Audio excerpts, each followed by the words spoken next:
الحمد لله الذي لم يزل ولا يزال حتى قيوم عالم مدبرا سميعا بصيرا. أما بعد فقد قال الله تبارك وتعالى في القرآن المجيد والفرقان الحميد: أعوذ بالله من الشيطان الرجيم. بسم الله الرحمن الرحيم.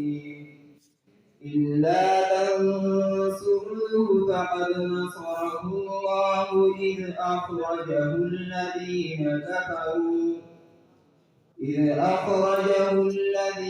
كفروا ثاني اثنين إذ هما في الغار إذ يقول لصاحبه لا تحزن إن الله معنا. وقال النبي صلى الله عليه وسلم: عليكم بسنتي وسنة الخلفاء الراشدين المهديين. صدق الله العظيم وصدق رسوله النبي الكريم. استقامت کا لے سبق پھر اسوہ صدیق سے، استقامت کا لے سبق پھر اسوہ صدیق سے، پھر زمانے کو سنا دے داستان زندگی. ہاں جنون شوق اٹھ پھر لے کے فاروقی علم، جنون شوق اٹھ پھر لے کے فاروقی علم، پر دکھا دے دید عالم کو شان زندگی. میرے واجب الاحترام انتہائی معزز و مکرم عزیز طلبہ ساتھیوں، آج کی اس منعقد کردہ بزم سعید میں آپ سے مخاطب ہونے کا شرف حاصل کر رہا ہوں. انسانیت کو رشد و ہدایت کے راستے پر گامزن کرنے کے لیے جب خلاق عالم نے سلسلہ نبوت و رسالت کا آغاز فرمایا: ما كان نبی ولا رسول الا له الحواریون، دنیا میں بھی نبی اور رسول ایسا نہیں آیا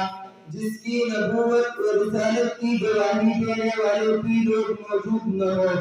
مگر ہر دیوتا نبی اور رسول جس طرح ایک محدود عرص و زمانے تک محدود رہا، اسی طرح اس پر حقیقی ایمان لانے والے بھی ایک مقررہ مدت تک انسانیت کے لیے اسوہ و نمونہ کی حیثیت رکھتے ہیں. مگر امام الانبیاء صلی اللہ علیہ وسلم کی نبوت و رسالت، شریعت و طریقت تا قیامت نسل انسانی کے لیے اسوہ و نمونہ تھی. تو رب کائنات نے ساتھی بھی وہ دیے ہیں جو تا قیامت معیار حق و صداقت ہے، ساتھی بھی وہ دیے ہیں جو آمنوا کما آمن الناس کی کسوٹی ہے، ساتھی بھی وہ دیے ہیں جو ذالک مثلہم فی التوراۃ و مثلہم فی الانجیل کی تذکیروں سے مزین ہے، ساتھی بھی وہ دیے ہیں جو یؤثرون علی انفسہم ولو کان بہم خصاصہ کی عملی تصویر ہے، جن کو دیکھ کر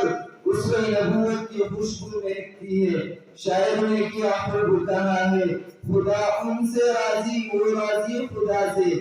خدا ان سے راضی وہ راضی خدا سے، محبت کے بیمار یاد آ رہے ہیں. غلامان احمد پہ قربان ہم سب، غلامان احمد پہ قربان ہم سب، حقیقی وہ احرار یاد آ رہے ہیں. میرے بھائیو، پوری جماعت صحابہ مقام و منزلت کے عظیم منصب پر فائز ہوئے، لیکن میں جس کا آج تذکرہ کرنا چاہتا ہوں وہ بعد از انبیاء پوری کائنات کی عظیم ترین ہستی ہے. جو درمیان حلقہ رسالت ایک عظیم منصب کی مالک ہے، جو آیا تو ابو بکر کے نام سے پیغمبر سے تاج صداقت پہن کر جاتا ہے، وہ کون صدیق ہے جس نے سب سے پہلے پیغمبر اسلام پر ایمان کا شرف حاصل کیا، وہ کون صدیق ہے جو معراج نبوت کی سب سے پہلے تصدیق کرتا ہے، وہ کون صدیق ہے جس کے بارے میں آقا صلی اللہ علیہ وسلم فرماتے ہیں کہ میں نے تمام لوگوں کا بدلہ چکا دیا ہے مگر صدیق کا بدلہ صرف رب کی ذات چکائے گی، وہ کون صدیق ہے جو اپنے گھر کا پورا سامان لا کے پیغمبر کے قدموں میں ڈال دیتا ہے، وہ کون صدیق ہے جو پیغمبر پر وفادار و جانشینی کی ایک مثال قائم کرتا ہے، وہ کون صدیق ہے جس کی بیوی کی بدولت فلم تجدوا ماء فتيمموا صعيدا طيبا سے تیمم کا تحفہ ملتا ہے، وہ کون صدیق ہے جو مکہ میں سب کچھ چھوڑ کر ہجرت میں آقا کا ساتھ دیتا ہے، وہ کون صدیق ہے۔ شاعر نے کیا خوب کہا ہے، پروانی کو چراغ ہے بلبل کو پھول بس، پروانی کو چراغ ہے بلبل کو پھول بس، صدیق کے لیے ہے خدا کا رسول بس۔ والسلام۔